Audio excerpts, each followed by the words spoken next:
Today is all about playing melodic rock guitar solos, and I'm going to share a short solo with you. And even though this guitar solo is pretty simple, not a lot of notes, you're going to hear a lot of little characteristics and methods and things that I do that's going to allow you to take just a few simple notes and turn it into something that just sounds magnificent. And more importantly, learning these concepts and methods is going to allow you to bring out more of your emotion, more of that stuff, that cool stuff that's deep down inside of you, and translate it to your guitar solos. Now, this solo is actually the main solo in a song called The Healing, and that's off my latest album, Overcometh. And at the end of the lesson, we'll have our usual guitar chat. I've got a few more things that I want to share with you after the lesson that I think is going to help you even more with your guitar soloing. As always, I'm going to play this out in the open with no backing track. I want you to hear what this sounds like just playing it. What I'm going to try my best to do is still capture the little nuances. There's some little things that I do throughout this lick here, and I'll explain those as we go through the notes, okay? And I'll put up the tabs later as well, but this is what it sounds like by itself.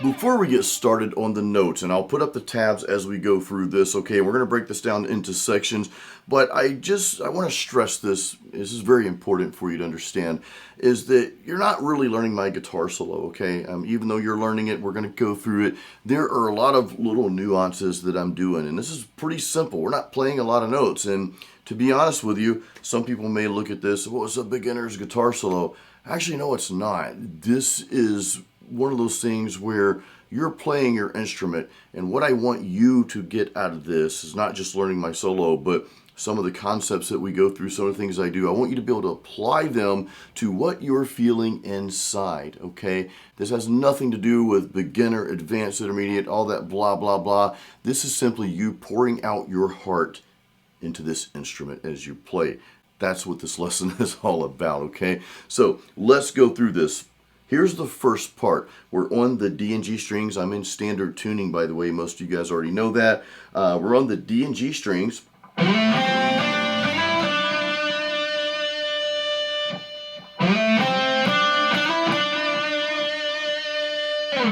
I'd love to tell you which fret that I start that with, but here's the trick. I'm not really starting on any fret. I just kind of start.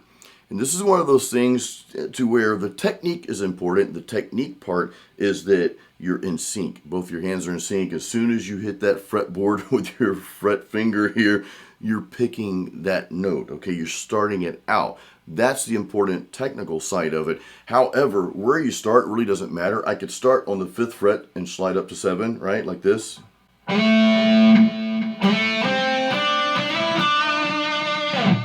Or I could start somewhere down here, 2nd fret, 3rd fret, wherever.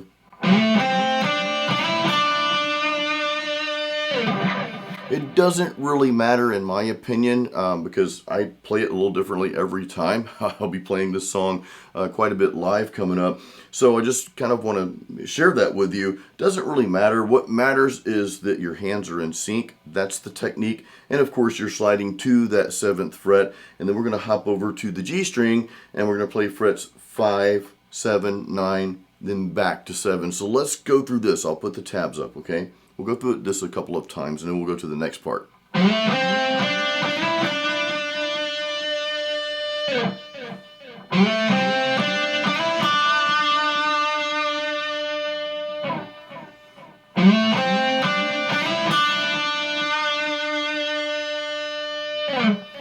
After that, we're going to throw in just a few more simple notes here. And we're kind of hanging around the same little part here, but we're doing some bending here.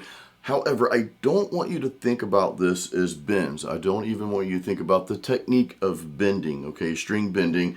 What I want you to think about is kind of what we talked about earlier, is just pouring your heart out, pouring your emotion into this instrument, okay? This is what this lesson, again, is all about. But I'll put the tabs up and we can go through this a few times. We'll just play this next part.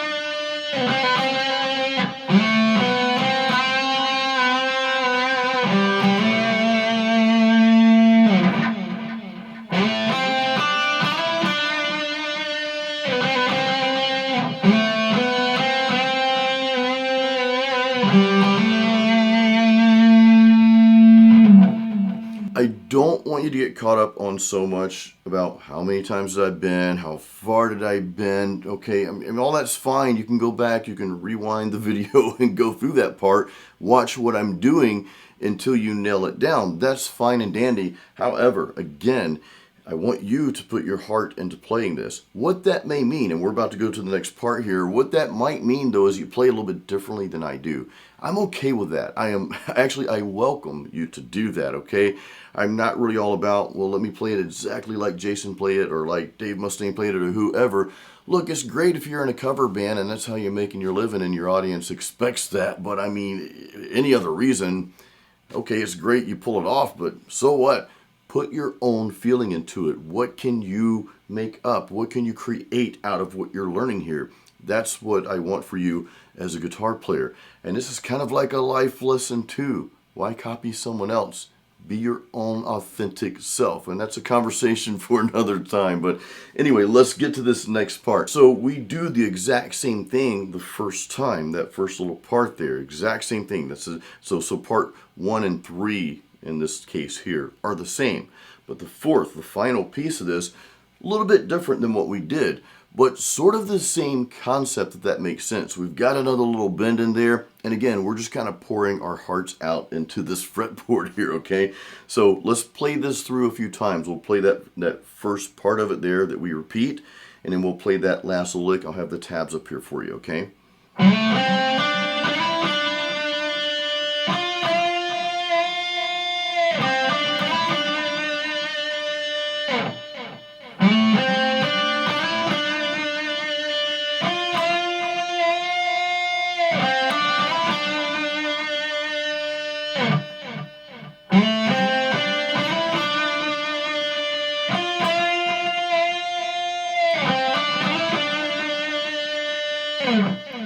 Now, one little thing that might help you on that part, and of course you can go back and play through that again, is on the G string, when I'm at the 10th fret playing that note, I play that with my pinky finger, so then I can immediately take my 3rd finger on the 9th fret and bend it. So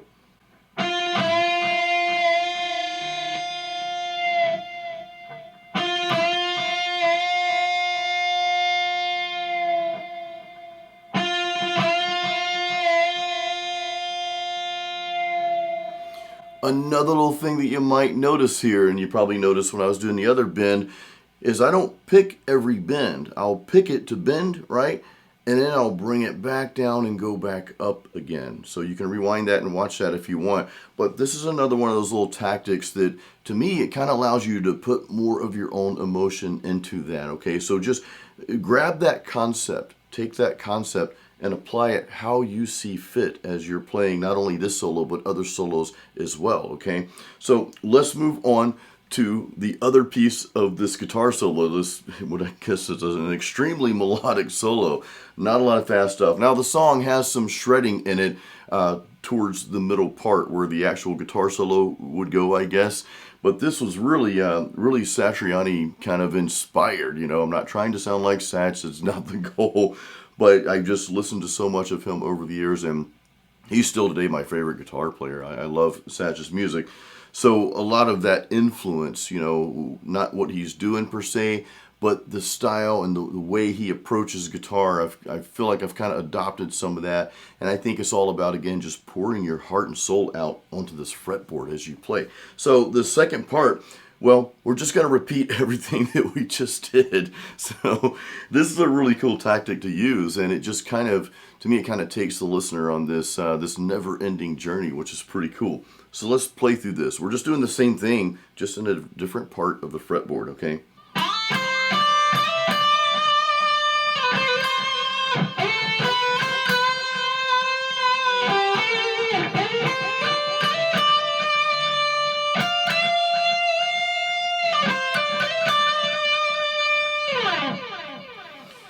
Now, the slide on this part, and again, same exact notes, just really, I think it's like just one octave higher. We're going to be playing this on the G and the B strings instead of D and G, okay? But as the slide goes to the 14th fret on the G string, I don't necessarily start from way down here. The reason why is because I'll miss that fret if I start too far up. Hey, look, I'm giving you my... I'm giving you, what do you call them, my imperfections here. So I just start, I guess, in a sensible place, you know. It's like an Office Space. We told me I could listen to the radio at a reasonable volume, so I start in a very reasonable place here to do the slide. Otherwise, I'll miss it.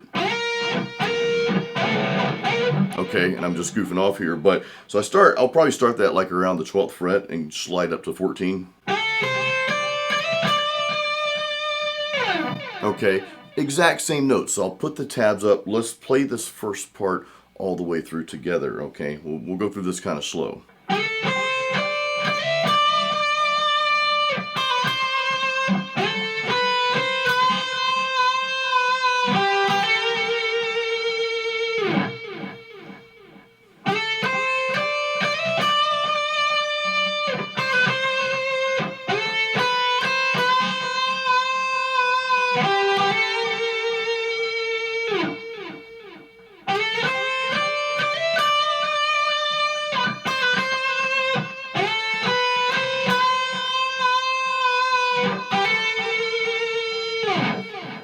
And you heard me, I actually missed a note. It's a little harder to play it that slow. Fast playing is not always the difficult. Sometimes it's those slower notes that you will mess up on. If you're playing a very melodic lead like that, and I left that little goof in there, I didn't do it on purpose. I wanted to leave that in because sometimes playing the slower stuff is harder to play, because if you miss a note, the world's gonna know, all right, if you're playing that on stage or something like that. Whereas if you're shredding up and down the neck, and hey, I love to shred, you guys know that, but if you miss a note, it's not really gonna matter so much because you're playing so fast, right? If you're playing something slow and melodic like this, and you miss a note, it's like, oh, that was pretty noticeable. Anyway, so what I'm doing here, though, you'll probably notice you're more apt to have string noise when you're playing in this region, when you're playing more melodic and slower stuff. It's really easy to get string noise. What I do, and I've shared this in other videos, is I will actually take the strings that surround the string that I'm playing. So in this case, we had that bend on the B string there, right? So I'll take my two fingers, my thumb and my first finger, and I'll use that to mute the G and the E strings there.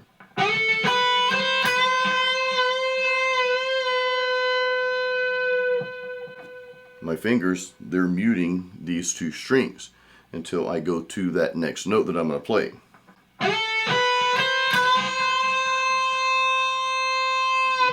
See, that time you heard a little string noise. You know, you can go back and listen to that again. You heard just a tiny bit of string noise because I didn't mute these fast enough or good enough or whatever the case was.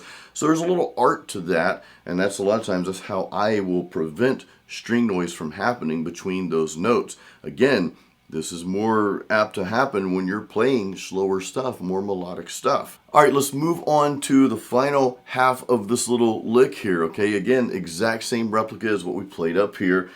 This time we're gonna do this. I'll play it for you now, like out here in the open, and then we'll put up the tabs and go through it together.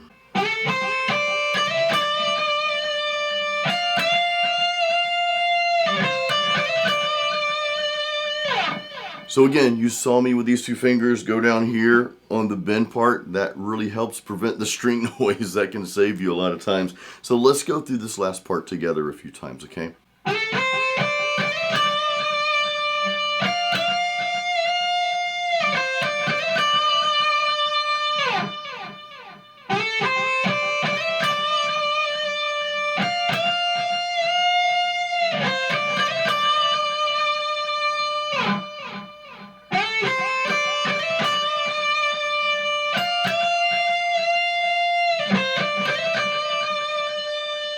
it's time for our guitar chat, but real quick, if you do not have my free practice guide, Metal Riffs and Licks, grab a copy. This guide has literally helped thousands of guitar players on my YouTube channels. I give it free to all my subscribers, so there's a link in the description of this video for that.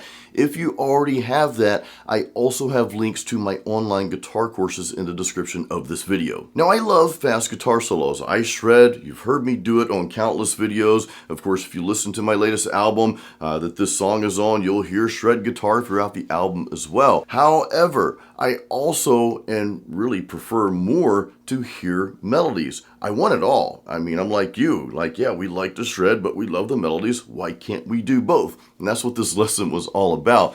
More importantly, though, this was to show you how to take just a few simple notes and just add some character to those notes and kind of make them your own. Bring what you're feeling inside. Bring those emotions out onto that fretboard. And I hope this lesson helps you do just that when you go to play your own guitar solos. Now, with this particular solo, and a lot of other guitar players with albums out there and bands, they might not like what I'm going to say here, but I'm okay if you take my solo and change it around a little bit and make it your own, because before you know it, you're going to come up with your own version of that. And hey, that's what I want for you, because now what we're doing is we're bringing everything within. You are bringing everything that's inside of you, and you're putting it onto that guitar. So my solo hopefully will help you do just that. If you want to learn the solo note for note, that is perfectly fine. Hey, I'm humbled by the fact you would want to learn my solo, so thank you for that. But more so, I want you to take the concept of the solo, the little things that I'm doing, right? And I want you to take those and just see what comes out. See what you're feeling. What are you hearing in your head, in your heart?